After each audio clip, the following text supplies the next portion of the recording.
Hello, everyone. I am Jussi Koitala, Head of Program at Frame Contemporary Art Finland. I just like in the very beginning to ask, could you all mute your microphones every time when you are not speaking, or there's other one is speaking, and then also maybe it would help if you have also camera off, but that's a little bit optional. You can also keep it on if you wish.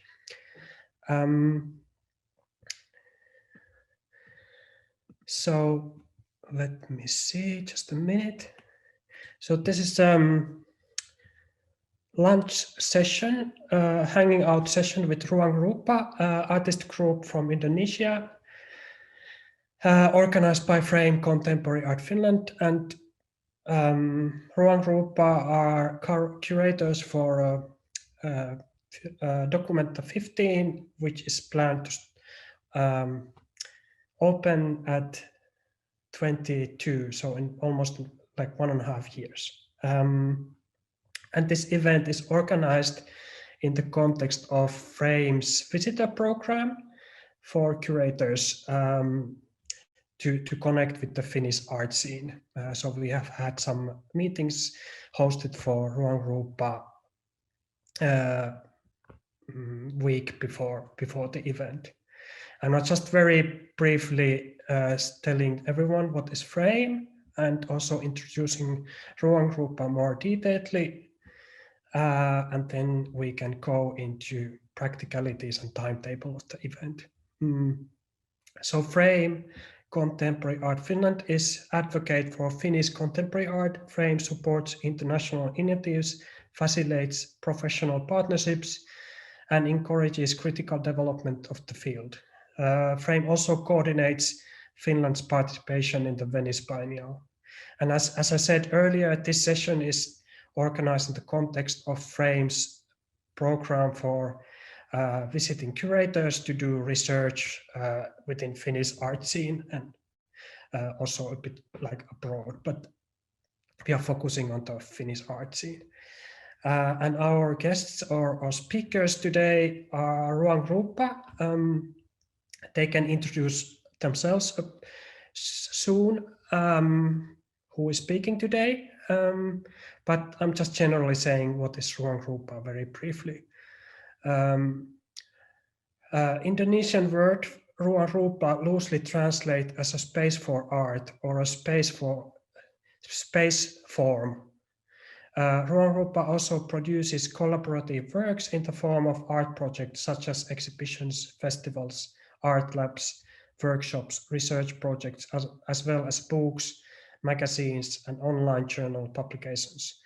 Ruangrupa's work is an all-encompassing social, spatial, and personal practice, strongly linked to Indonesian culture in which friendship, solidarity, and community are central values. Ruangrupa runs an art space in South Jakarta. The collective has participated in many cooperative projects and exhibitions, including Guangzhou Biennial 2002 and 2018, Istanbul Biennial 2005, Asia Pacific Triennial of Contemporary Art 2012, Singapore Biennial 2011, and Sao Paulo Biennial 2014, and then also Aichi Triennial 2016. In 2016, Ruangrupa curated Transaction Sonspeak in Arnhem, Netherlands. And we have today, at least, let's see, it might be some else too, speaking from Ruangrupa, Daniella Praptono, Indra Ameng, Farid Rakun, and maybe someone else too. Thanks for Daniella putting your camera on. Hello. Also Farid and everyone else from Ruangrupa, can you maybe put your camera on? Farid, I think we'll start with us two first. You see, we'll start with our us two, and then the second session, Ameng and Fred are planning to join. Okay, good. Yeah, great. I just hope some practicality is still true, and then we can come to you. So the structure of the session is today, we have a time until around 2 o'clock in Finnish time. And this is an introduction, what I'm now giving. And then we have a time for Ruangrupa to open up the term Lumpung and the curatorial approach for Documenta 15. There is about 30 minutes for that. Then we have a part for questions and answers. And then there's a coffee break at 1. And then we have a session or second part of the event, which is where the Ruangrupa and will reflect a research visit, what they've been doing now in Finnish context. And then there's also part for questions and answers, and around 2 we will end the event. And I just want to remind you that Frame follows safe space guidelines in all of our events. The meeting is free from discrimination, such as racism, sexism, and ableism. Please make everyone feel safe to participate and do not make assumptions about each other based on gender, health, abilities, or other stereotypes. You can always give feedback and tell about discriminatory or other interference to representative of Frame. In this case, it will be me. And Kira will, who will help on the practicality side today, will also paste this information on the chat of the Zoom window. Since there's quite many of us joining, currently 105 people, so it's really hard to get take questions maybe in the kind of time limit. So I hope you can when you have a question, please put it in the Zoom chat while we have the question answer session going on. So please save your questions on that, and then we will read it from there, basically on the order where they came, and let's see how many questions we have time to go through. Yes. Now I think we're ready to start. Floor is your, Farid and Daniella. Thanks for joining us. Thank you very, very much, UC and Frame, for everything, like organizing this public talk, of course, or public session. This is my first public session actually through Zoom in the year of 2021.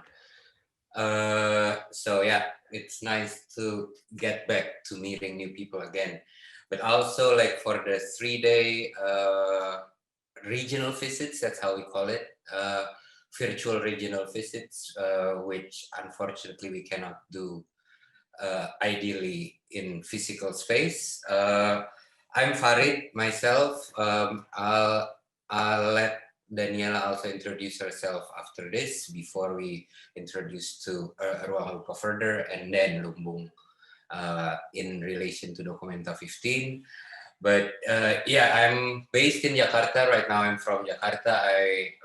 Because of the current conditions, I haven't left the country since March last year. For better or worse, really, really nice to meet you all today. Thank you for your time. And then, Daniella, you want to introduce yourself? Yeah, thank you, Farid. Thank you, Jussi and Frame and all the friends here. Nice to meet you all here. I am Daniella from Ruangrupa. I'm living in Tangerang, near from Jakarta, 1.5 hours. It's really nice to meet you here. Hi. Okay, Farid. Thank you, Daniella. I call Daniella by her nickname, which is Kunil, a lot of times, so don't be surprised if I address her Kunil as Kunil. Maybe I'll start with sharing my screen. This one, I hope you can see it. Neil, it's clear, no? You can see it? Yeah. Okay. This is a short video.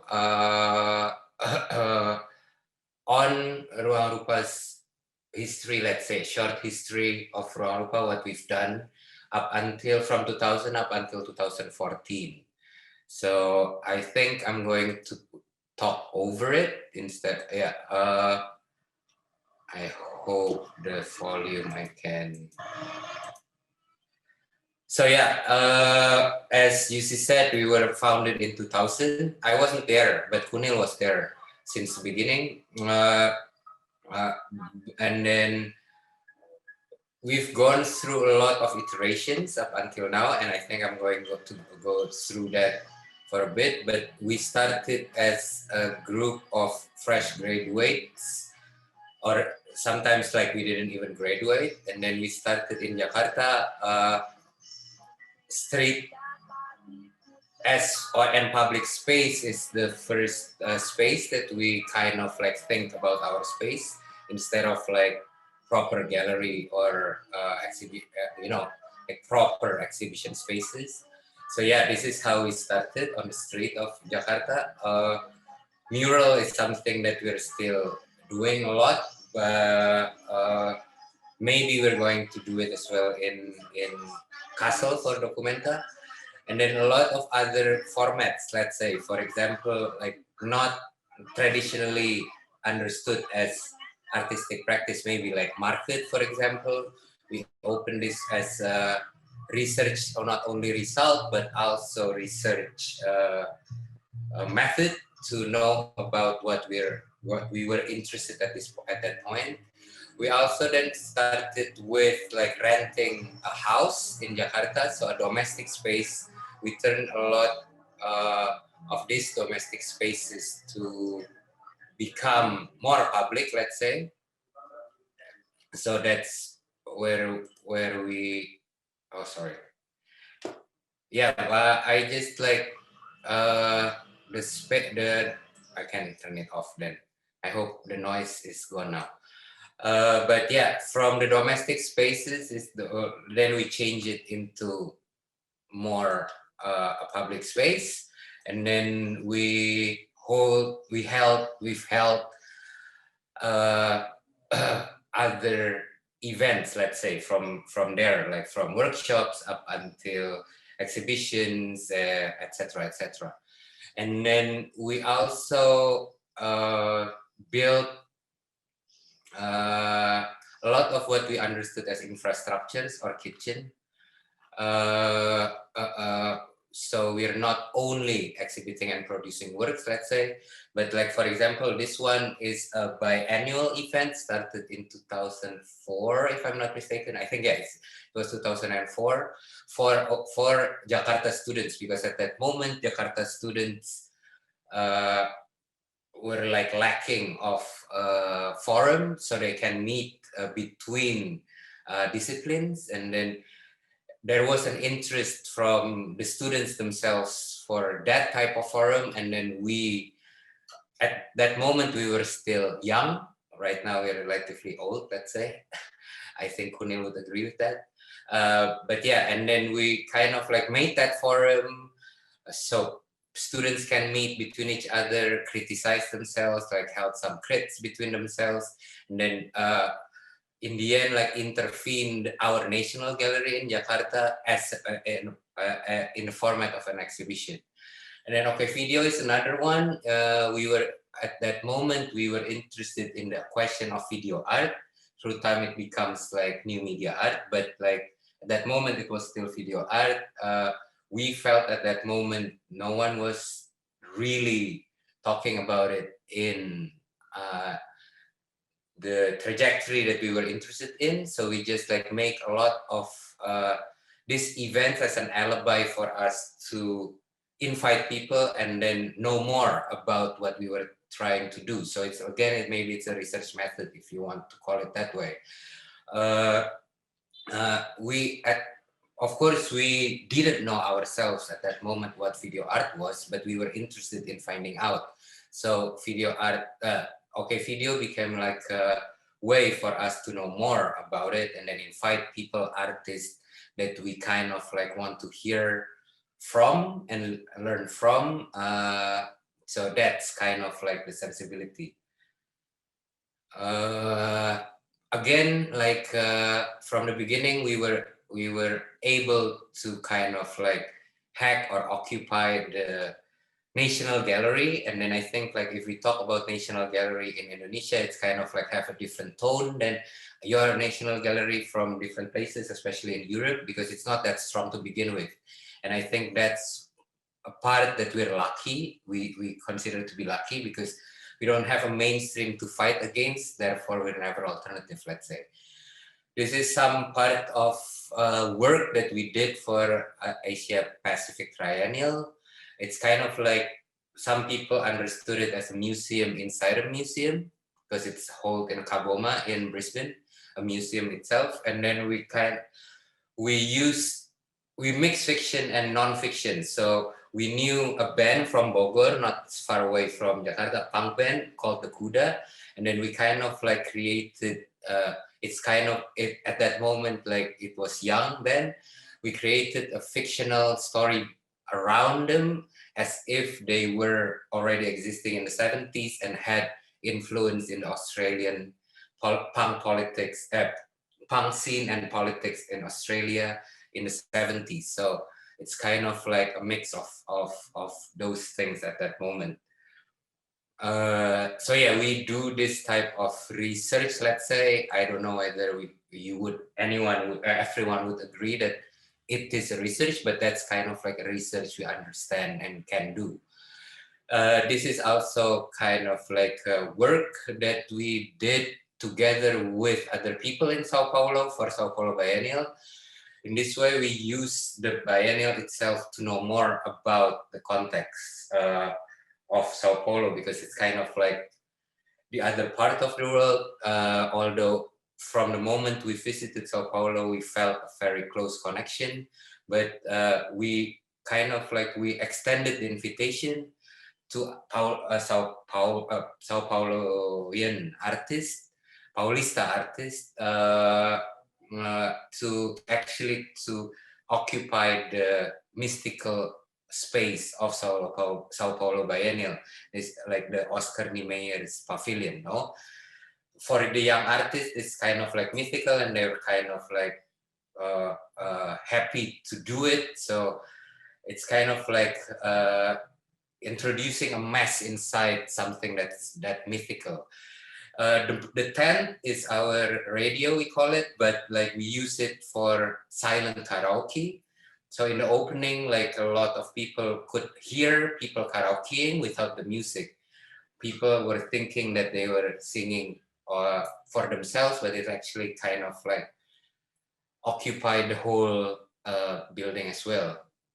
I think I'm going to take a breath for this, and then I'll turn on the sound. I hope you can hear, because this is our musical festival.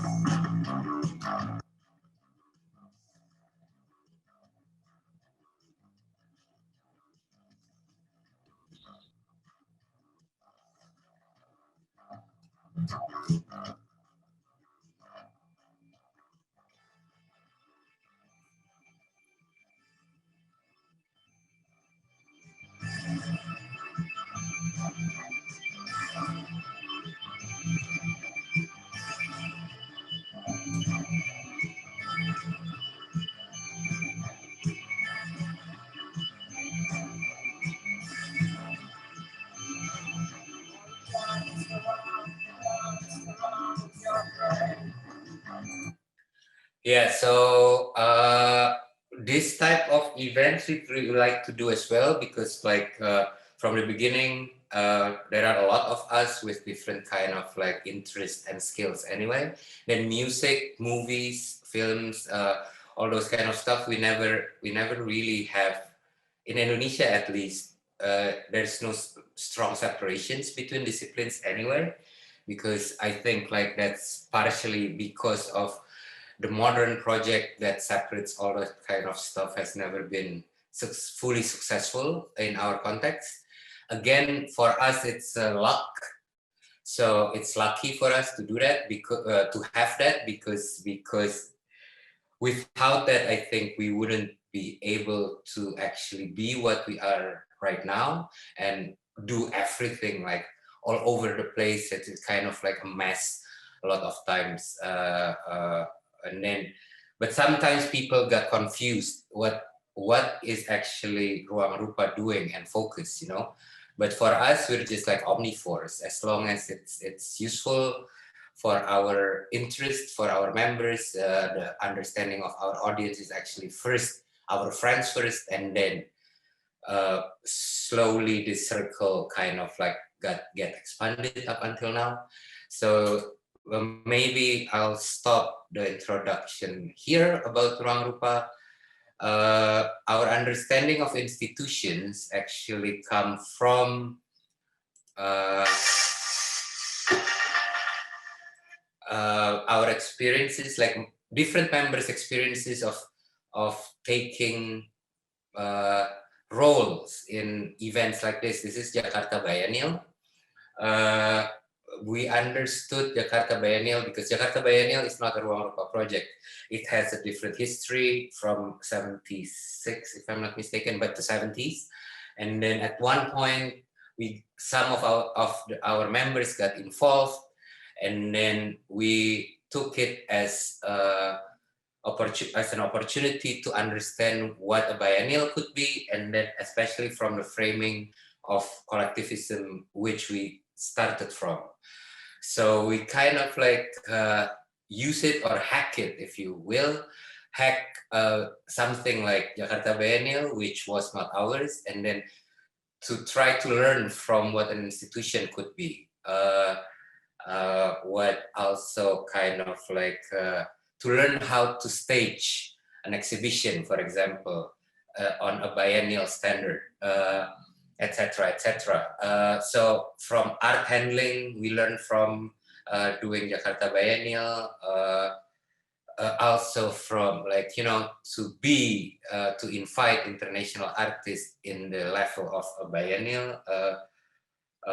We kind of like learn from it. So our sensibility of how to use events, but also kind of like to up until a certain point parasiting institutions came from our own context, let's say. Don't remember what this. Oh, okay. And then from biennial, we came to the understanding of space as well. Ruangrupa, to begin with, is from two words. Ruang is space, rupa is visual or form. So space has always been important for us from the moment we kind of like rent a house and turn domestic spaces to more public use and build our public from there. Well, after Jakarta Biennial 2015, we found this gem, an ex-warehouse complex. Each warehouse was kind of like indoor space of 3,000 square meters, so it's huge. And then we gang up with other collectives from Jakarta-based collectives. So we gang up and then thought to ourselves, just like, will it be interesting for us to take over something like an ex-warehouse complex and turn it into our space? So we're not renting a house anymore, or different houses because it's different collectives, but like kind of like combine our resources to one space. And then we rent 2 out of 3 these ex-warehouse spaces, and then try to kind of like do something with it. So we learn from it like a lot. We learned a lot from it. First, like we don't really need that big of space because it's this kind of like a pain in the ass to begin with, let alone to manage it, and then whether we can actually turn this space into living. And then also because we like domestic, we started with domestic spaces, our sensibility is also domestic, it's kind of like difficult to transfer that sensibility, those sensibilities into a space like an ex warehouse. It's just like not intimate enough. But we did what we did for 2 years. We almost folded actually. Daniella is also like the run actually, not only run our finance. So she knows how much of bleeding we were kind of like experiencing at that moment. That's why we almost like closed down because of financial reasons at that moment. But because of that, we came up with Lumbung, for example. Lumbung was started here.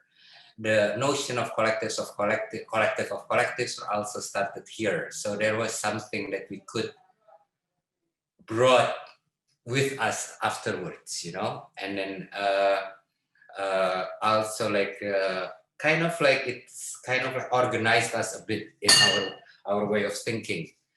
And then I think that's it for Gudang Sarina ecosystem. That's the name of this complex. And then come to our last iteration, let's say, it became like what we call good school. It's pronounced like good school. It doesn't mean anything good school, but it's just like it's it pronounced like the English word, but like written in an Indonesian version, let's say. Then we like this bad logo. We love bad logos, and then we like this bad logo because it can also be read as good looks. So it's not only good school, but good looks. And then at this moment, we had the opportunity to actually buy a property. So because like renting at least 30% of our annual budget, so it's not sustainable to begin with. And we were thinking about like how to actually answer that. Even when it was in Gudang Sarina ecosystem, I think it was even larger. But finally, a one way to do it is actually to collectively buy a property. So we bought this mini football building in the south of Jakarta, almost outside of Jakarta, but this is still in the border because we wouldn't be able to actually afford the real estate where we were because it's very, very expensive. Maybe you know Jakarta is one of the cities in the world that has the cities that has one of the biggest inflation in the world. So it's kind of like the price of land is not there. It's like unaffordable, let's say. But then, because we bought it, we also kind of like thought between ourselves, not only in Ruangrupa, but also Serum and Grafis Suruhara at that moment.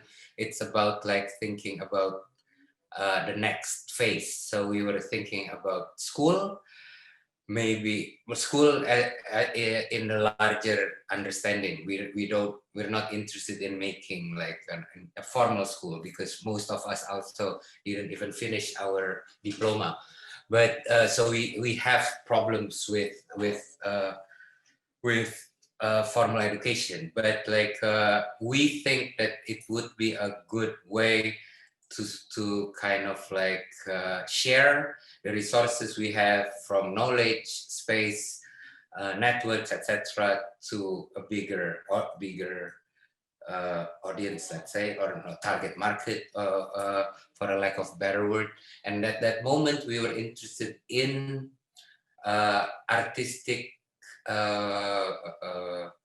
practices outside of the island of Java or outside of the three cultural capital of Indonesia. First is Jogja, of course, but second is Bandung, and only third in Jakarta. So, but we were actually thinking that interesting stuffs are happening outside of this kind of like centers in Indonesian context, at least. And then something funny happened at that moment. This happened in the end of 2018.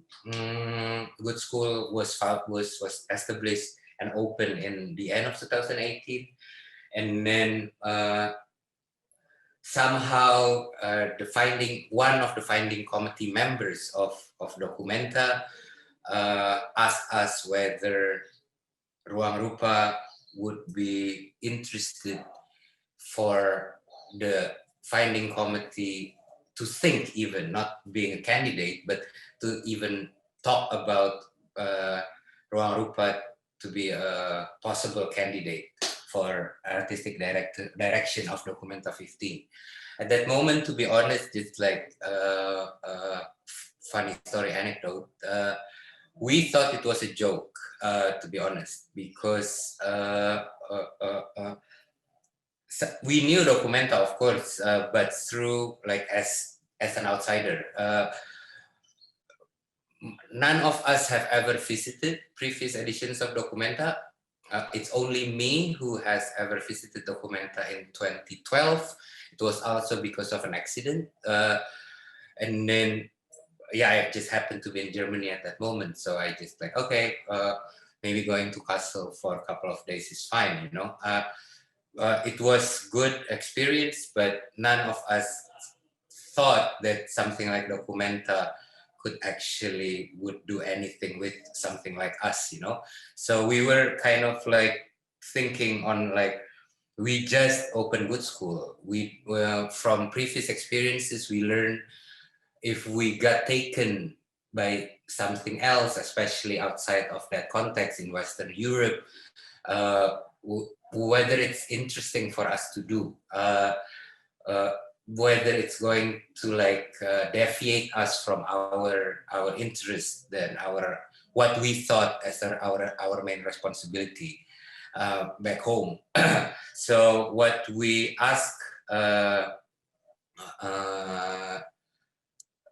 Documenta is actually kind of like we invite them back, whether they're interested to join our journey, let's say, you know. I'll stop sharing this one and I'll share something else.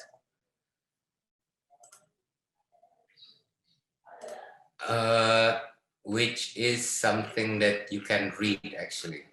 The invitation was something that the invitation was entitled already Lumbung. We were just like sharing what we were trying to do. We were in the middle of making, how we kind of like think about ourselves as a resource, and then how we want to build an ecosystem together, all those kind of stuff. But then we asked back whether Documenta wanted to be part of that ecosystem. Long story short, and I think also magic happened at one way or another.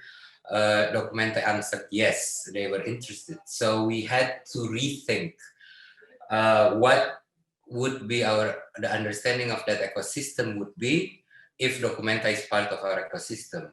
Whether certain other invitations, like if we want to extend further the invitations, to whom would we do it, you know?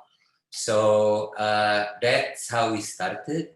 And then that's the process we are still undergoing, let's say.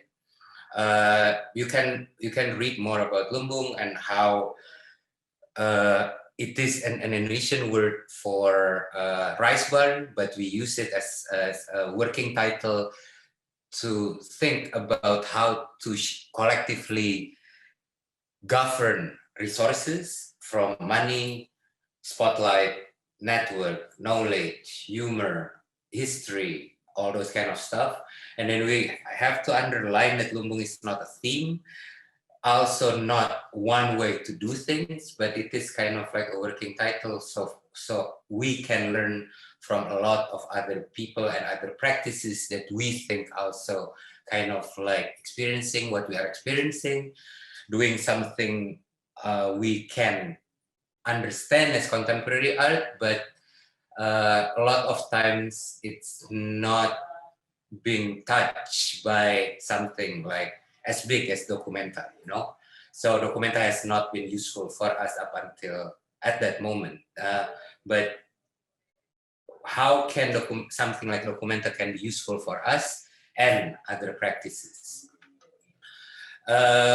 As you might know, if you see this this website and other media, maybe, like we started with inviting or extending the invitation to other 9 initiatives, including Good School, of course, because we want to build what we are doing anyway. So this is not a new project, and a totally new project only for Documenta, but a continuation of our journey, let's say. We're also preparing for this endeavor not to end in 2022, but actually to go beyond that. So from Mali, we started with this 9 initiatives, other initiatives. Yeah, you can see it inland from Spain, Good School, Jatiwangi, question of funding, Mas Arte Mas Action of Biennale, Trampoline House, and ZKU. We had another 5 actually waiting to be announced. So wait for it, because like I think like institutionally we have to play that game right now. So we have to wait up until it's official. But like another 5 is in the making. And then also we're inviting what we call Lumbung artists. So with Lumbung members, we are kind of like building and collectively govern a lot of things together. It's also kind of like the investment are beyond 2022. Although like this long journey, Documenta 15 is a very important stop and that we can use. It actually kind of like make us able to do this in this scale, you know. But yeah, with this Lumbung members, we are planning to go beyond 2022. With Lumbung artists, it's kind of like not with that much of a burden. So with Lumbung artists, I think there will be 12 names we have right now waiting to be announced as well. We're not going to have 100 more projects like previous editions of Documenta, let's say, but I think it's about like 15 Lumbung members, give and take. This is not a final number, but and then 40 Lumbung artists, let's say, what we're talking about right now. And then with this maybe relating to what we just did in Finnish context, with this we are planning to finish with this kind of like extending the invitations and go to production mode. So it's not only the artistic team that are talking between each other. These are the artistic team, let's say, but it needs to extend. The discussion needs to extend to other people who, with us, ideally, conceptually, and hopefully practically as well, will build Documenta 15 with us as well. Then it needs to start, I think, like as early as March. So we're going to, I think, finish the process of this juggling in the beginning of March, let's say. So we are doing these regional visits. Finland is one visit that we are doing, thank you to Frame. We were planning to do it pre-pandemic times, but it has been postponed a couple of times. But in the end, we just like, okay, it needs to happen anyway, so we make it virtual. And thank you very much for that. Unfortunately, again, we cannot be there, but we see these regional visits not only to like, you know, to pick artists, let's say, because it's not our main focus, but to understand how something like a Finnish context can use Documenta the best way through our type of understanding. So, like, for example, for those who are doing well in the art market anyway, we don't think they urgently need something like what we're trying to do with Documenta 15. We don't have anything against it, but we just have to focus on on things that we can learn from, first and foremost, but also that that has not been able to access something like as big as Documenta and then use it somehow refreshingly. And I think I can stop there, because like we can delve into what we're trying to do, or what we've been doing in Finland for 3 days in the second session. And I think like I want to pass the mic if Daniella or Kunil wants to add something. No, Farid, I think it's enough. It's complete from you to explain about the Ruangrupa and Good School and also Documenta, and or maybe add something for Good School. Back to Good School, that's kind of like a living room which is multidiscipline, multicultural, like bringing people together. So so it's like a knowledge distribution also. So that's why it's enriching our link, our friends, our collective more bigger. So that's it for it. Thank you, Neil. Maybe this is time to open the floor, because we've been talking a lot, and maybe other people need to. Thanks a lot. We're interested in hearing from others. Yeah. Thanks a lot, Farid and Daniella. If you have, I'm just repeating, if you have any questions, please put it in the chat. I think we can take it from there much easier than we have like about 10 minutes for questions. So I think it's quite tight timetable. So it's maybe easier to take it from the chat. But I'm just like going back. There was one comment earlier, kind of a post, really short one, in relationship to the karaoke you mentioned earlier. And there was this kind of a hope. There was a question, kind of related to karaoke, or a comment or a wish that there would be a silent karaoke as castle as well. So I'm just like, maybe in relationship to that would be maybe one question, but also like maybe extending a bit that, like, what's the planning of course, I know that it's a part that the Lumpung members are kind of deciding it, but like, would be really interesting to hear like what's the relationship between the artworks and educational program and like kind of social or community actions in Kassel itself. This would be maybe interesting to kind of open up. I know that you are not maybe knowing it yet, like direct in detail. Yeah, thank you very much, Juicy, for that. But like, to answer that, I think like this background of mine, a virtual background of mine, which is an illustration of Daniella. If everyone can switch the view into speaker, I think it would help. And I'll disappear from my camera for a bit. But like, I hope, sorry. I hope it's kind of like clearer, but like, this is our understanding as well, how we kind of like conceptually conceive Lumbung for Documenta 15. Sorry, someone saying quickly, someone has a mic on, please. I think they've turned it off. Okay, good.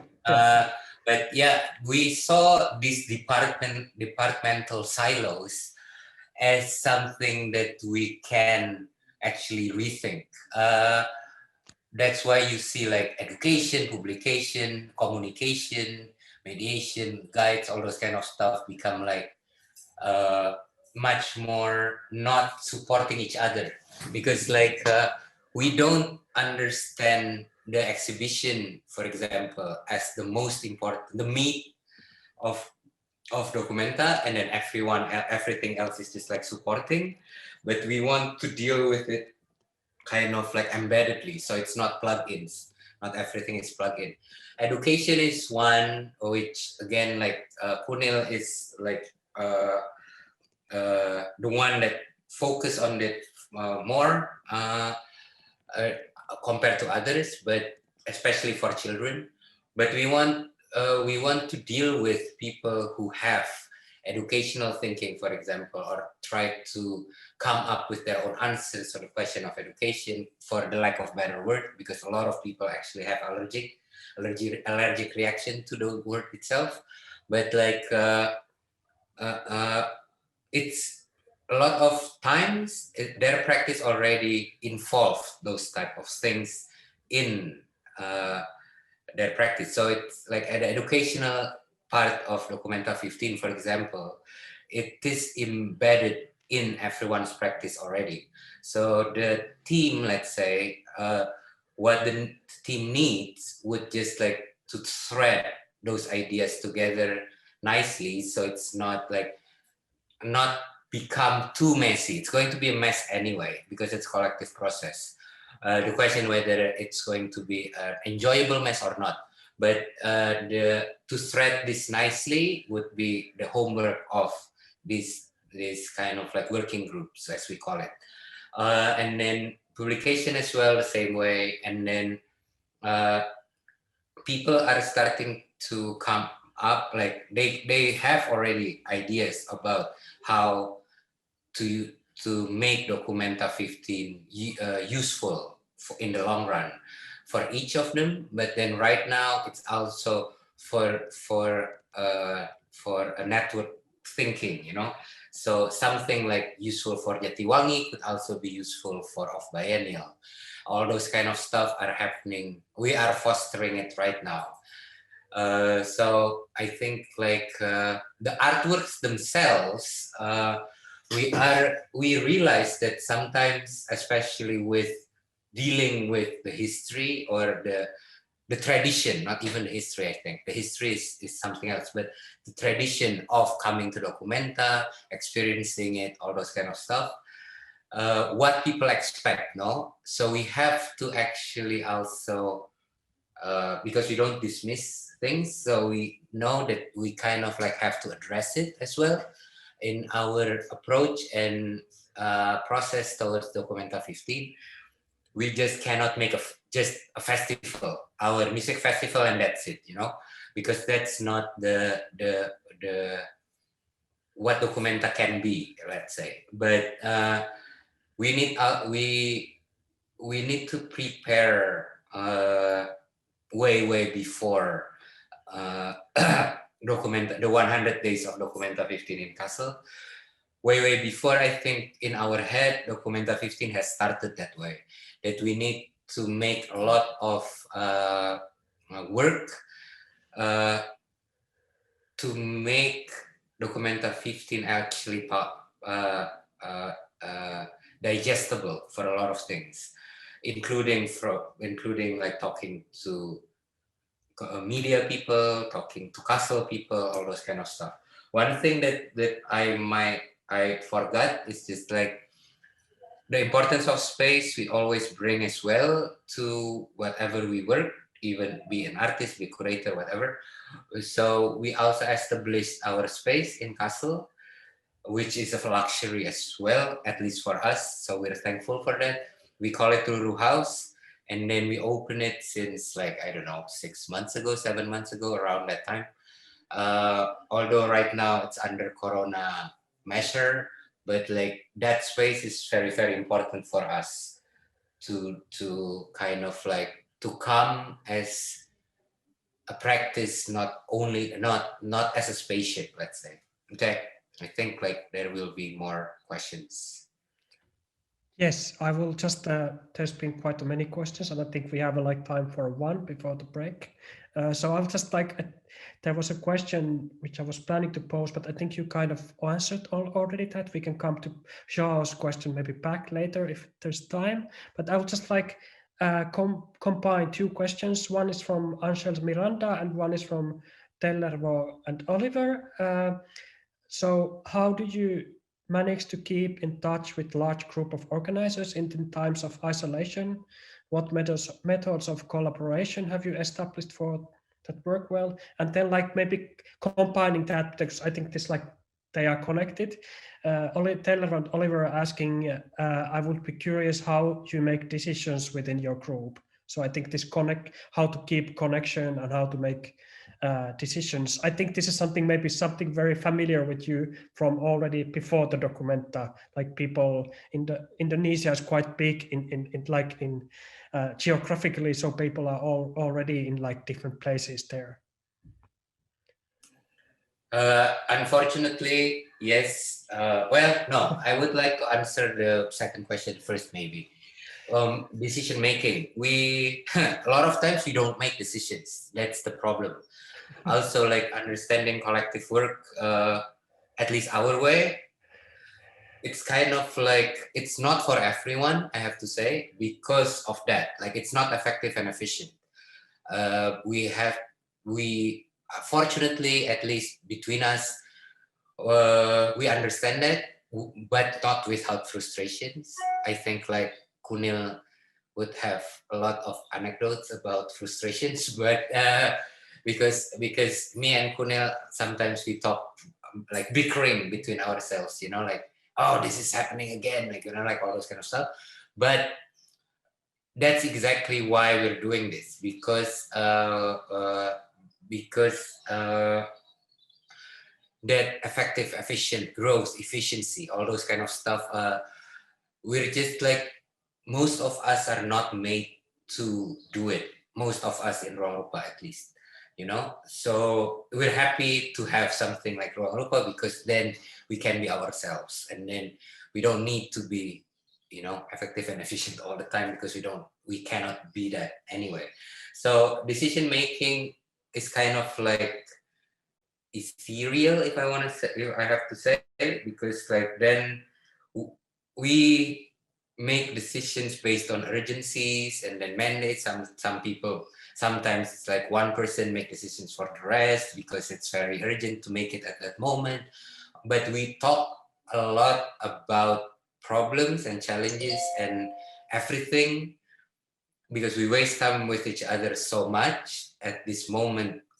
Answering maybe the first question, unfortunately with Zoom, because or Zoom or other means, that is not ideal. The square boxes of Zoom is not ideal. WhatsApp is not ideal anymore as well, you know, like, but that's what we have right now. But how we waste time towards each other is actually key. So it's kind of like there are a lot of changes happening between us as well because of that. How to answer it, we don't know yet because it is ongoing. We are kind of like rolling with the punches, but but what is important is that one, the first one. Maybe we don't need to make decisions. Decisions will be solved, or problems and challenges will be solved somehow anyway. Maybe some people won't be happy with the decision or how it turns out, but that's actually okay.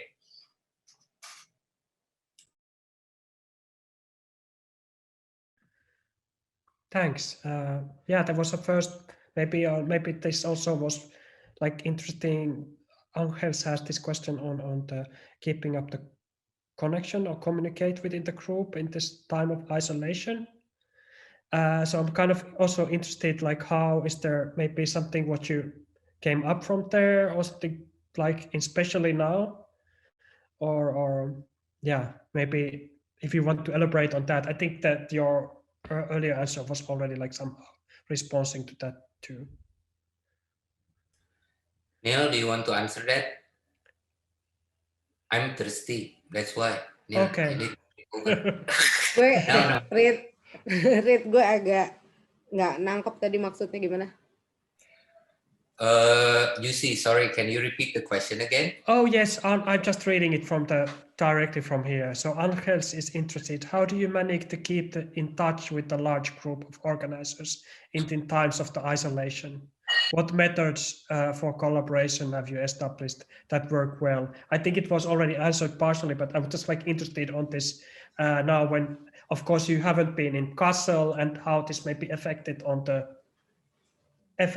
biennial or the documenta itself. the process and or like how to keep in connection during this time of isolation? Yeah, one thing is just maybe I can answer it, Neil, if you don't mind, because of time. But one thing is like trust. So why we actually established this mechanism of having Lumbu members working with us, all those kind of stuff, is because we know we wouldn't be able to know everything. So on a certain level, we also not playing the artistic director that game that way. You know, like we don't decide, or we don't want to decide everything. So for example, like a certain context, they know the most what is happening and what to do with it. So because it's actually helpful under current condition. So we put full trust. Of course, we discuss it, but we fully trust the members and other people who are working with us for their knowledge, you know, so they can make decisions as well. Although we were thinking about this mechanism way before the pandemic, but it's actually kind of like useful during the pandemic. So for certain challenges, especially like, you know, when it becomes very, very context specific, then we can consult people. It's not, uh, uh, we're also sharing the burden, let's say. And then in that way, of course, we're sharing a lot of other things, not only the burdens, but also prerogatives, rights, all those kind of stuff. Okay, thank you. I think we can take the break now, so you can, Farid, take a drink. And we will get back to second part of the event in about 6-7 minutes. So please come back and yes, let's continue then. Thanks.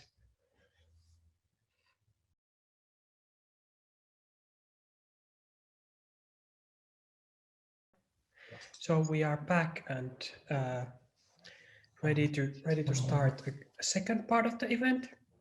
Thanks for staying here. It's almost everybody who's been who are with us after the break. So the plan is in this second part, which run until 2 o'clock Finnish time. So we have about 45 minutes time left. That Ruangrupa will reflect on the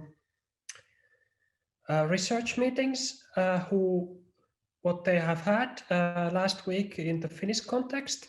So this is just like in a way it's quite soon after the meeting. So I don't know how far you have get in the reflection and thinking part, but it would be really nice to hear. And for maybe from the perspective of Frame, it's also interesting to open up this kind of a curatorial research processes, because in many cases they are quite in a way hidden from the audience or from the art scene itself. So it would be really interesting to kind of hear how you've been speaking, what you've been thinking around these initiatives. You were a little bit speaking it already.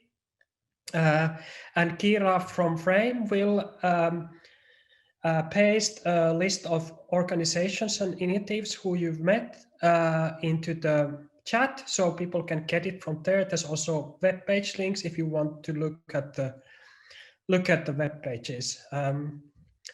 Now Farid and Daniella, you are also now here, but also maybe someone else have also joined from you. So it would be just like floor is yours, free to go wherever you want.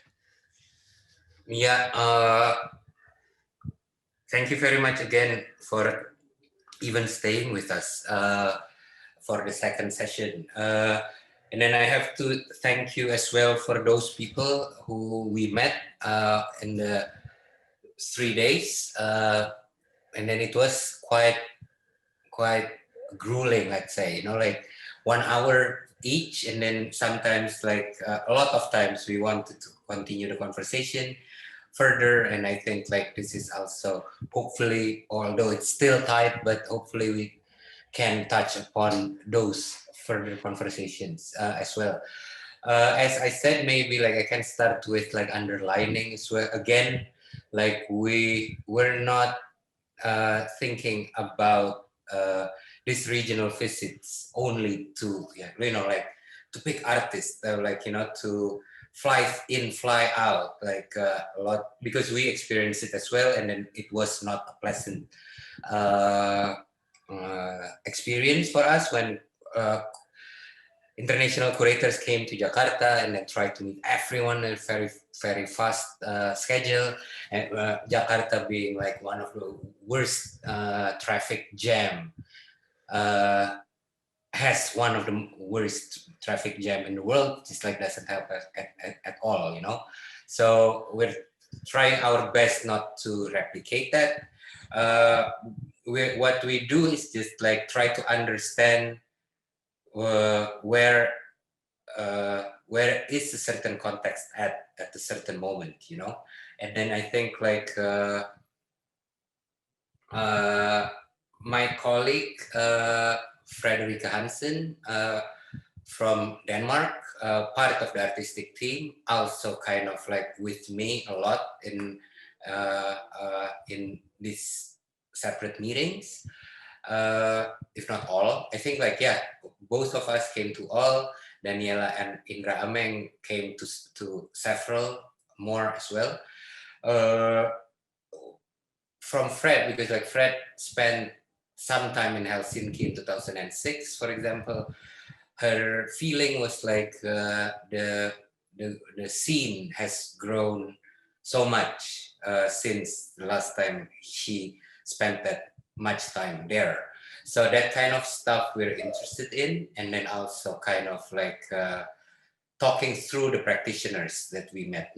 So having said that, what we are doing is actually kind of like we will bring this reflection to the bigger group, at least to 15 people in the artistic team, if not more.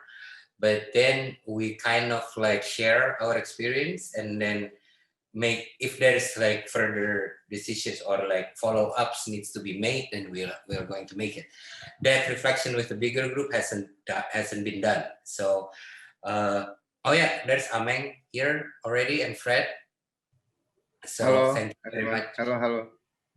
And then they can add more to what I'm going to share as well, I think.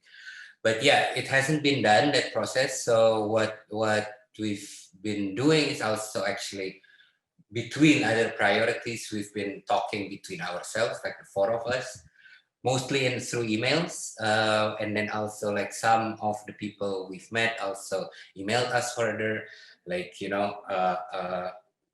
talking about discussing about other ideas and further possible conversations that we can have.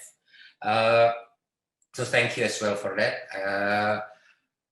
What I feel is like, at least for my end, we can learn a lot from the Finnish scene, let's say, about some stuff that I can say is about how technology and art is actually kind of like can be used to form a new kind of collectivism. Because as Ruangrupa, we realized it already, but we're old school, no? Like we're not digital natives. And then we've been establishing our sensibilities analogically, but right now we are in, of course, like everyone else, under pressure of like trying to understand the possibilities of taking our sensibilities towards other like spaces that made possible by technology. So we learn a lot from that, and also like the meaning of we haven't talked in depth about this, but like we having to do documenta right now, like there are several terms that has been posed to us that it's kind of funny, no? Like diversity, for example, that's one. Inclusivity, education is another one. Mediation is another one, and then the autonomy of art is another. And then I think like from the people we've met,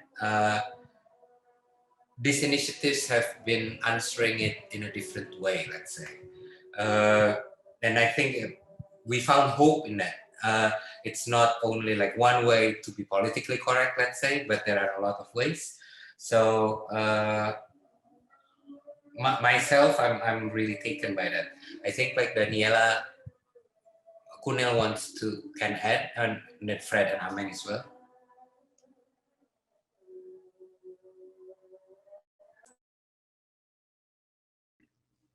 Yeah, maybe I can just, hi everyone, and sorry that I'm late. Maybe I can just explain a bit what Farid was hinting to about a perception of a changed scene, at least in Helsinki. I was working on Suomenlinna in 2005-2006 for NIFCA, the Nordic Institute for Contemporary Art back then, doing a big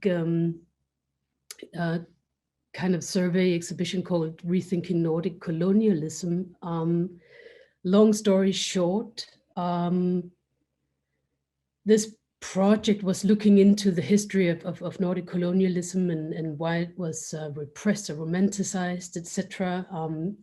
In the present, and came to the conclusion that the mindsets are not over. There's still a lot of need for decolonial work, and that this decolonial work cannot avoid looking at the experiences of asylum seekers and migrants and refugees.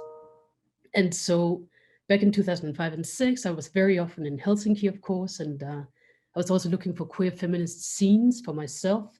And for the project, we were looking for migrant communities to collaborate with for publications, and both just proved a bit difficult back then.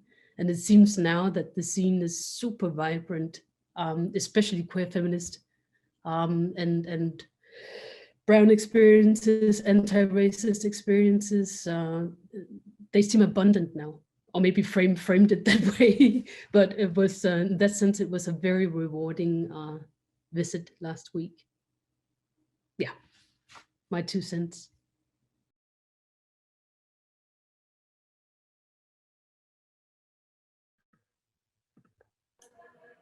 Indra, do you want to continue, or Daniella? Okay. Hello all. I'm Indra Ameng. Sorry, I just joined. I came from some other meeting as well. I think I joined at least 6 meet up. First is with MCALT, and then I also joined the one meeting with EXA. There's also Yukon, Station of Commons, and Trojan Horse, I think. Hello, I hope you also here. Nice to see you again here. Oh, actually, hello. Hi. Yeah. It's been a great experience for me.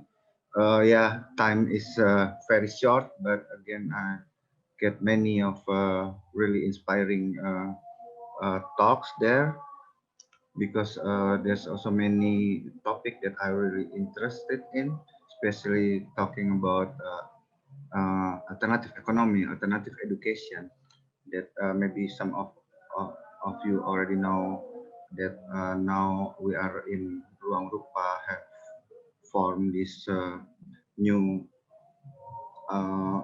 platform named Good School, who also come up as a place for collective study to learn about collectivity. And yeah, I mean like with the talk with like friends in the Trojan horse is really interesting, and as well how also this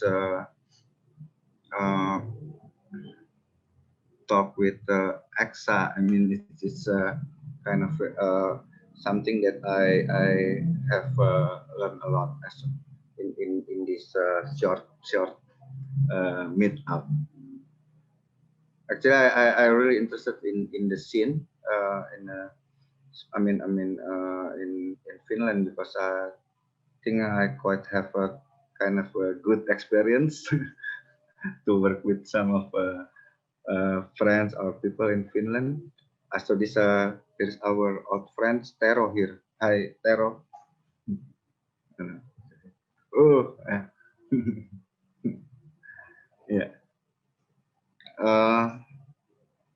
Yeah, I think basically a part of this opportunity from us to work in Documenta 15, but for me, and I think also for us, Ruangrupa, and as well Good School, I think it's been really many good I don't know what could say common interest in some subject that we can having a follow up, especially with Good School. And I don't know if like Daniella here, she's really into kids education as well. Also have some other things that she want to share here. But again, I just want to have I come as well in Jakarta from work in the music scene, and have also a lot some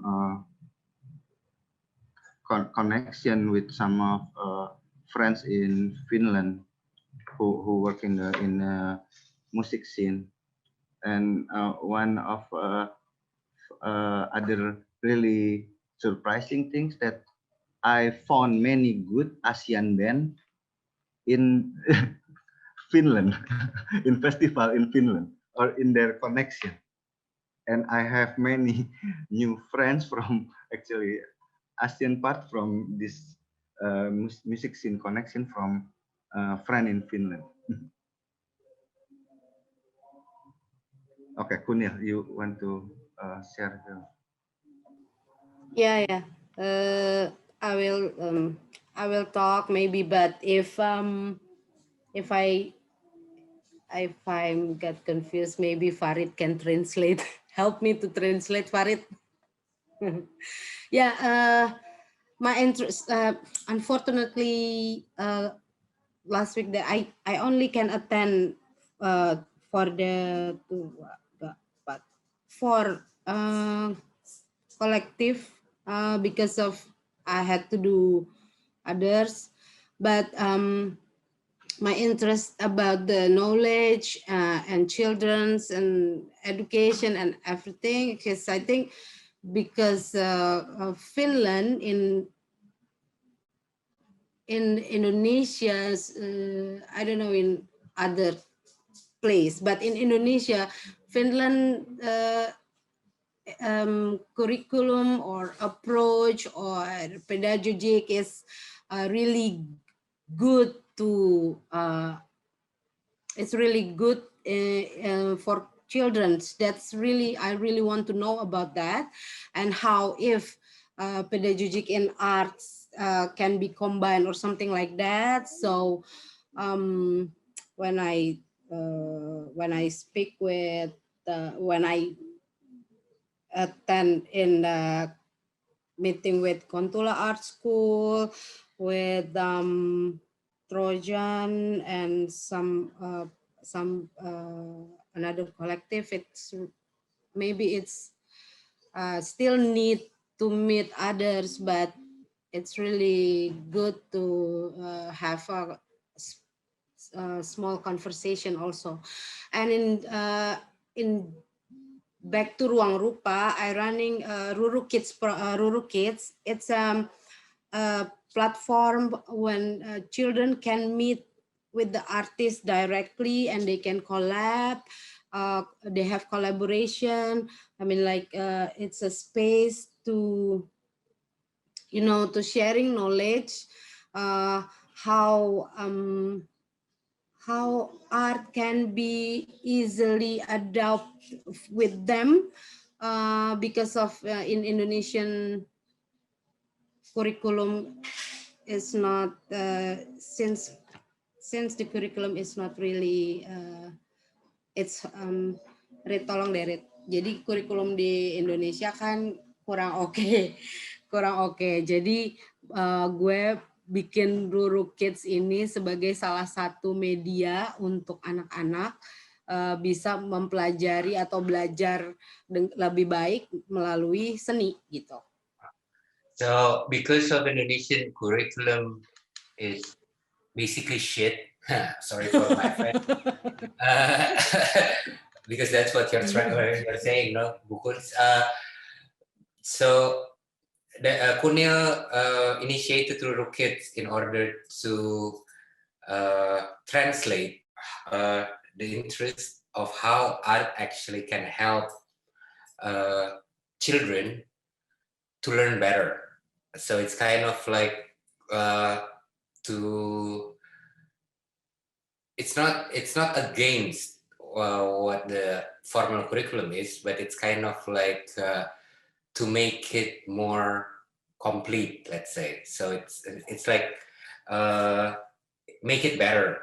So improving the original the existing curriculum, and then Ruru Kids can kind of like experiment with that part of like, maybe for certain children it's better to learn this way through art. Thank you, Farid. Yeah. Pertanyaan berikutnya adalah, benar nggak sih kurikulum di Finland itu oke? Kan mereka nih misalnya ngalamin itu gitu. Terus oke nggak sih menurut mereka untuk mereka saat ini gitu? Yeah, I think like for those who are from the Finnish context, we have a question as well, and then maybe it's a good segue to come to the question and answer section or discussion session, like because at least in the Indonesian media, Finnish curriculum is praised, and then it's kind of like referenced to be one of the best curriculum in the. At least our ministry said so as well, no? Like the government.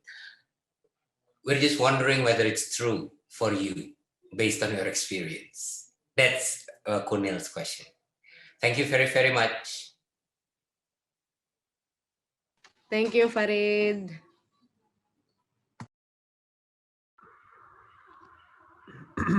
Yeah, it's a little bit hard to question to answer for me, at least.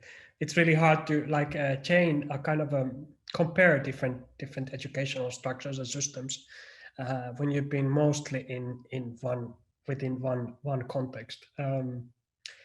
But I don't know, there's maybe some of the people who you met. I'm speaking about Heidi, who is running Kontula Art School, maybe can reflect on that later. Like Heidi, I know that you're here, but somehow like maybe you can write comment on the chat later if you wish to comment this. I was Dahlia is commenting quickly. One thing is early education. There is 3 kids always with the one teacher, so that's like something commenting that. But I would like to maybe this is a way to kind of and if you have any like kind of comments and questions related to this part or this what has been going now after the break, please feel free to now to write them in the chat. We can take them later. but I would like to maybe come back into one question which kind of relates on what we've been speaking here now, which was already asked in the earlier session part. And this is from Chivera Ludovici. Hope I pronounce it at least somewhere right. I was wondering which strategies do you employ to exhibit discursive educational practices in institutional context like biennials? I think this is like a kind of a one bigger question, which has been not only relating to documenta, but like somehow, as was said, into bigger exhibitions, and how to bring the educational, exhibit educational discursive material as a part of it. That's like, I think, good to kind of think about. Or would be really nice to hear what you think about. Who wants to start? I can start answering it with two things, and I think like I can be short because other people can chip in. One thing is the trap of representation. We talk a lot about. So we're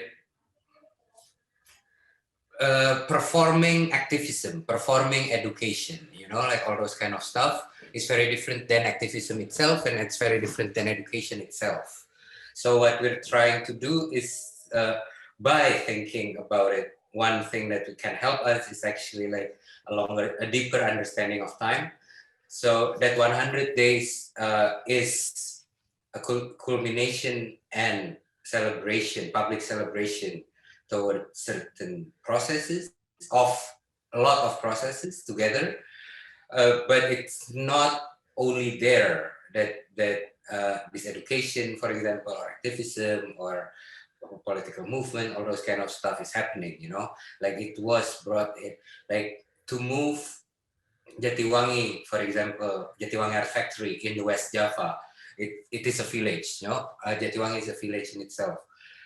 To Kassel, for example, that just doesn't make sense. So the same with like just moving Good School to Kassel as a school, you know, as an educational platform to Kassel. It just doesn't make sense. So it needs to be, the investment needs to be deeper, let's say. And then the question becomes like, if it's a longer journey, and Documenta 15 is one important stop of it, how can we make the most out of that stop? Maybe that's, I unfortunately I have to be abstract right now because we don't have the practical answer. Then the other thing is, so that's it, like the trap of representation is one for us. We talked a lot before. The second one, if I can still remember, is I think no, I cannot remember now. Sorry, but if Fred and Ameng and Kunil wants to add, maybe.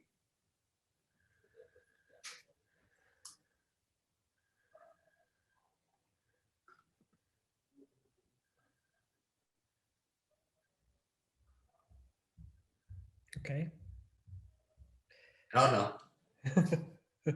No any addings. There's some comments related to Finnish education system coming into chat. So feel free to maybe read them and respond them in later if you wish. I'm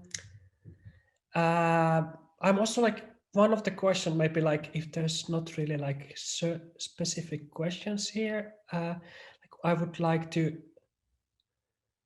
Oh yes, there's a one from Pia Lindman now coming in. What do you as a collective want to give participants and audience in Kassel? Maybe a very direct question, but very super complex at the same time.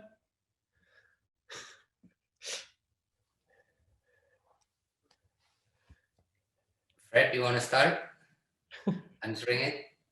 I can help after.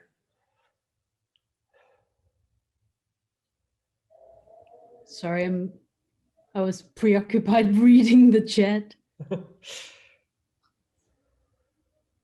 Well, I mean, Artistic Team is a quite new collective. So I think it's more interesting what Ruangrupa has been cooking up. I actually don't know where to start.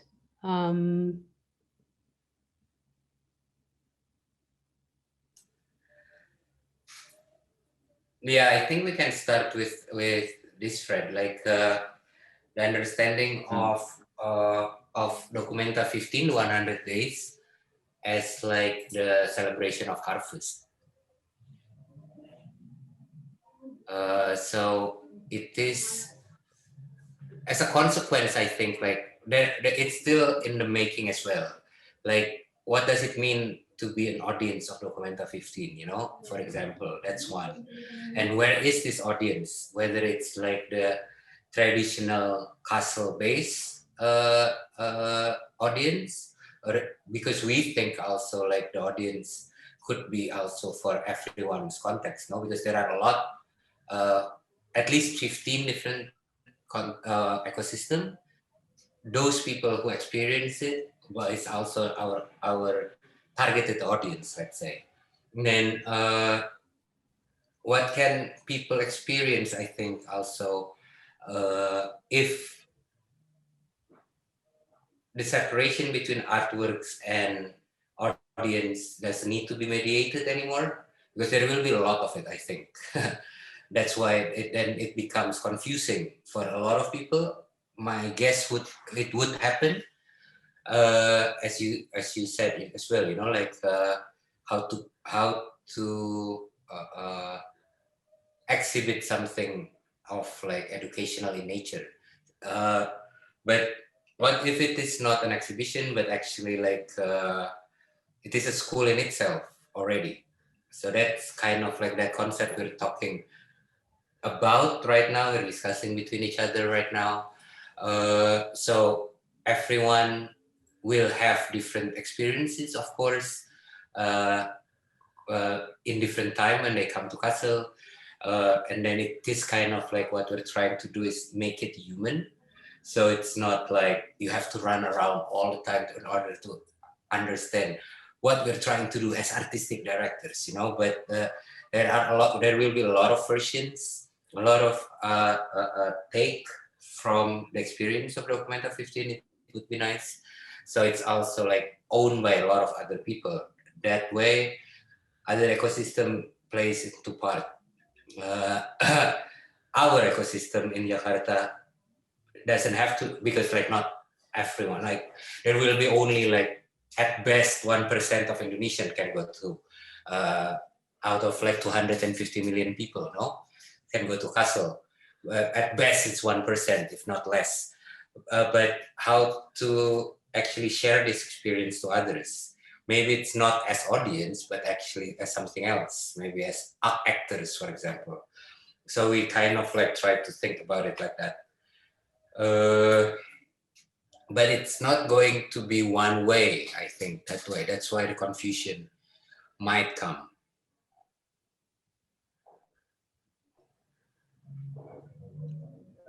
I don't know if Farid already talked about this, but one thing it's now we in Kassel already start with the Ruru House as a space that we activate now. That's one like two member of Ruangrupa, Reza Vicina and Iswanto Hartono already there. It start already in September, yeah, or October, yeah, already start in October, and this become a base when we have start the interaction with audience, with public in Kassel, as well as the base when there will be artists or participants come to Kassel to interact with us. So we start with creating a physical space to interact with the context of the city of Kassel, and it start with like small things like intimate conversation. First start with creating kind of a space who can act as a living room, and from that start the making, the process of Documenta 15 in the making. And yeah, we also aware of this limitation because of the situation nowadays. The limitation of travelers to come to visit castle as well next year, and it still in the process how we can translate this for the one who cannot visit to castle, but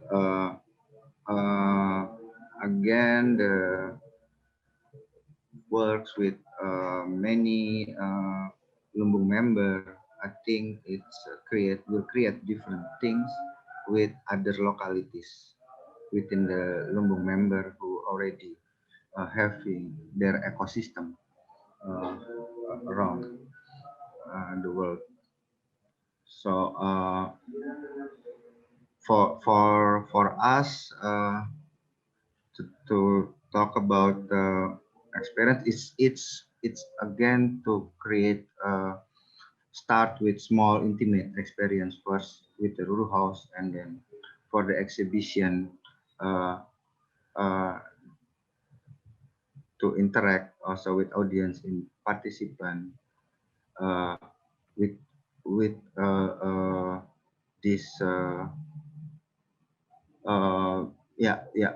what we call a living room to interact. Mhm. I don't know if you want to add more, Kunil, Fred, or Farid.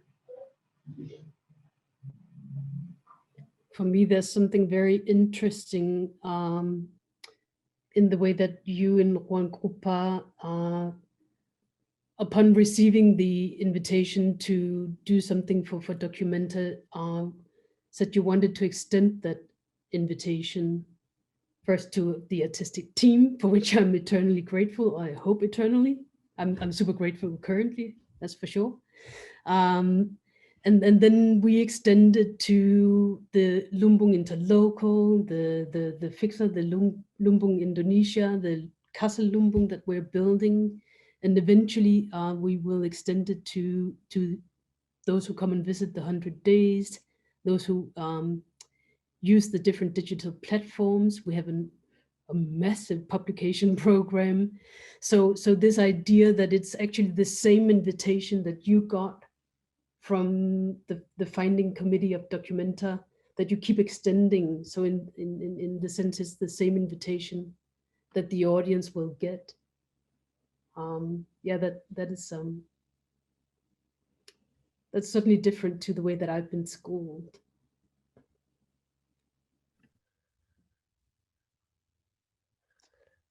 Thanks. There's one kind of a question, which there's a really nice conversation going on the chat to Finnish educational educational system. Thanks a lot for that too. But I'd quite like to kind of maybe come back to this question of what Sofia Brunner was posing on the different audiences and this.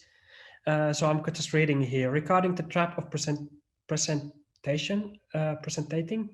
Have you any advice regarding curating creation space for a second audience, for an audience that did not participate? So this is like maybe something which kind of extending the invitation what Fred was speaking, and also like a somehow practice of Ruru House people or the audience is something like that you could kind of invite to participate. But what you feel about audience which does not participate, or is there an audience who does not participate, or like this is a question of course how we define audience and participants and this kind of terms and practices. Farid or someone, is it too complex? Yeah, we're thinking. I think we're thinking about that. At least I am. Like, if it's the audience that doesn't come to the exhibition, if that's what it means, the question relates to that. I think like the art world has somehow built an infrastructure around it.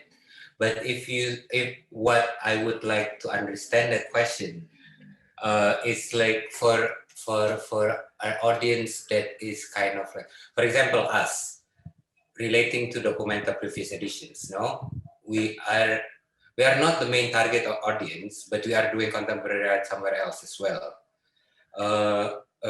or other people who are basically our audience that doesn't understand or doesn't care whether what we're doing is actually art or not. That's if we can hit that, actually, that's the holy grail. Like it would be great to if parallel, not against what Documenta could be or has been understood by the art world, but if we can have other versions or hear other versions, read other versions, understand other versions, that is also kind of like not from this layer of audience, I think it would be great. How to reach that? That's the trap. That's the question, I think, like haunting us a lot of times. But what we're trying to do is to understand it from this. That's why also like the extending of the invitation has always been from the closest circle.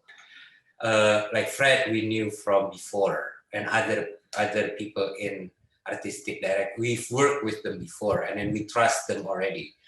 Coming back to the trust from the beginning, I think like in that way we trust when Fred was deciding something, we trust that the decision is actually also our decision that way, you know, like we don't have to question it. The Lumbung members, the first 9, is also kind of like that. At one point or another, we've worked with them through different extent, I think. So it's kind of like the circle of friends is like enlarged, and then I think we like to understand audience that way as well. At least from Ruangrupa, we did what we did, like okay, video Jakarta 32, you know, like all those kind of stuff started because of we know that it would be interesting for our friends to do that, to experience that, you know. That's our first understanding of audience. If it's interesting enough for us and our friends, I think it would be interesting enough for others, hopefully. I don't know how we keep on extending that, but we did, you know, we've done it. So this is the next, maybe let's say, challenge. Whether we'd be successful in doing that with Documenta, we'll see. But hopefully we will. And then that I think like if even like Documenta 15 could start something that we don't know, it started because of Documenta 15, it would be also like, it will be music, a really good music, a really melodious music to our ears. That would be like the, again, like someone would translate what their experience through Documenta 15 to be something else. Then it will create another circle of friends, all those kind of stuff. In that way, I think something that I'd like to say is like what we're trying to do is to not to make an umbrella that kind of like combine everything and then put it under one umbrella, but with like different cells to just like be whatever they are, continue their way of living, but also in relation to other cells, let's say. So it's not understandable from one point of view, but it's actually kind of like different things happening around, in the same time all together. So it's impossible to just like grasp it at one go. Sorry to talk too much. Oh, I think it was perfect. Does anyone want to continue? There is I can maybe take a like this, because I feel like there's also one question from the early on session that kind of keeps I'm keeping looking on, and I think it also connects to this question of audience and different localities and what happens in different kind of local contexts, all maybe in Kassel, but also in part of the like part of the context is where other Lumpung members are located. So, but this question maybe is posed directly on the on Kassel, and you already mentioned this Ruru house as a one practice what is like kind of locally there, and I know, or people maybe know about the practice of Ruru house also maybe a little bit from Arnheim, already from the Sonspeak, so it's kind of a practice what you've been doing earlier too. But there is a question from Varia Lampa. How long are you going to take over Kassel physically, and how are you including the city in your process? So I think maybe this is something could also be very much spoke maybe in relationship to other Lumpung member context or city environments. As you said, that there are diversities of practices, but it will be maybe interesting to hear specifically what happens in the, or what is the plans for Kassel itself. Or is there something still to speak about, or yet to speak about?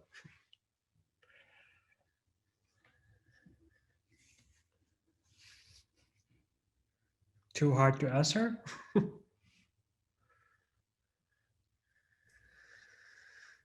Meng, you want to continue? I don't know, Farid, maybe you can start first. I will add. There are a lot, of course. Like Ruangrupa is a product of urbanites, yes. But we also realized lately it's not enough. So like Jatiwangi Art Factory, for example, is from the village. Inland also has a focus on village, etc. So as a focus, I think like city is not. We have like Ruangrupa has thrived based on like urban interest, you know, but we realized that it's we have to work with others who are actually having like a rural interest as well. That's one. And then if we are talking about context, the question is about context and space. Ruru House is one. It's like actively, you know, like that's how we translate our how to become like a constitute, you know, not as coming and come as a big spaceship that's kind of like competing with what's ever happening already in a certain context, but actually like trying to understand what's happening there already and then how we can push it further. That's one, but that's from a cultural point of view. From an urban point of view, I think like we're interested in, this is a long story, I think, and then people from Kassel can answer it better. I know Office Frederikke is here, at least. I think it's Barbara, if I'm not mistaken. So someone from Kassel, if you want to answer it, please be my guest. But we're interested in, for example, the east of Kassel, the river of Kassel. That's like we found from Ruru House as well, partially, if not before Ruru House. Like there are certain types of invisibility in Kassel City that we can actually be interested in. And how can we translate it into an experience of Documenta 15? We'll see. It's still in the making, but that sensitivity is kind of hard. Yeah, I'm just like right now. It's hard for me to say because like I'm afraid of over promising, you know. So at least we are learning from people in Kassel themselves, and then what does it mean for a city to be called Documenta Stad, for example, you know, and then how it can be useful for us, but how can we also kind of like question what can something like Documenta be useful for its own context, because a lot of institutions are actually kind of like have hard time to work for their own neighbors, especially because of their scale. I believe like a lot of people, it resonates with a lot of people here as well.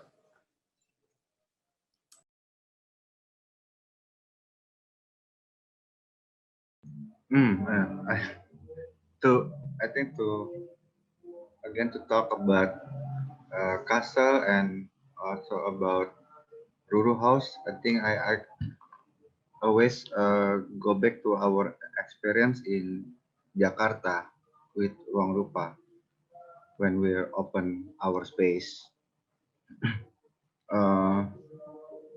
And it's always start with the space, and from that we have interaction with neighbors, with audience, and there we yeah, I don't as well, but as a collective we are Ruangrupa, we are actually artists. Like me, we're not curators. So we like to meet also people, and then from that we got many I think inspiring things, and that's I think what we uh, want to implement in Castle, our experience from Jakarta, how we uh, uh, create our space, and then from there start we meet people, yeah, in terms of neighbors or audience. Like for example, we like to work with students in Jakarta, then we also now already start to work with students there in Castle, and this kind of thing that we always explore to extend our presence there, like to extend also to sharing our resource and uh, with people in Kassel, and to explore also the city more, because yeah, like I don't know if you know the fact of that none of us actually been to documenta before. Only Farid maybe one time, yeah. So it's really uh, new for us. So this method of having a space, they're really important for us to get mm, in touch with people, to open it, and start the relation that can connect the collective, the community people there to yeah, I mean to the Documenta 15. Mhm.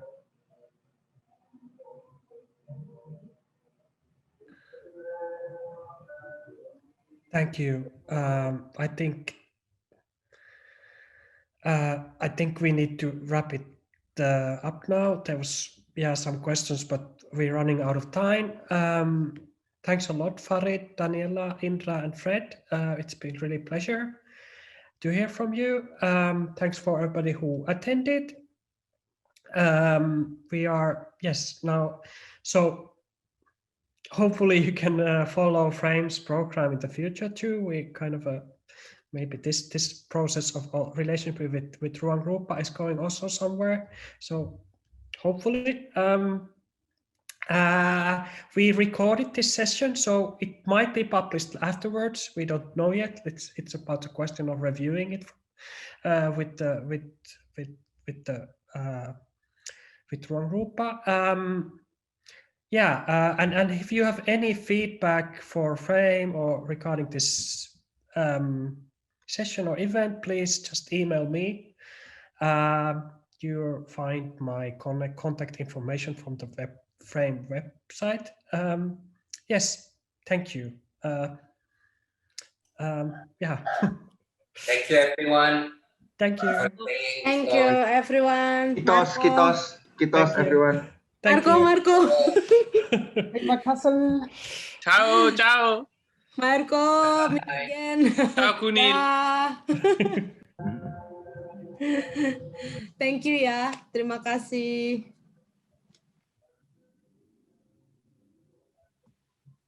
Thank you.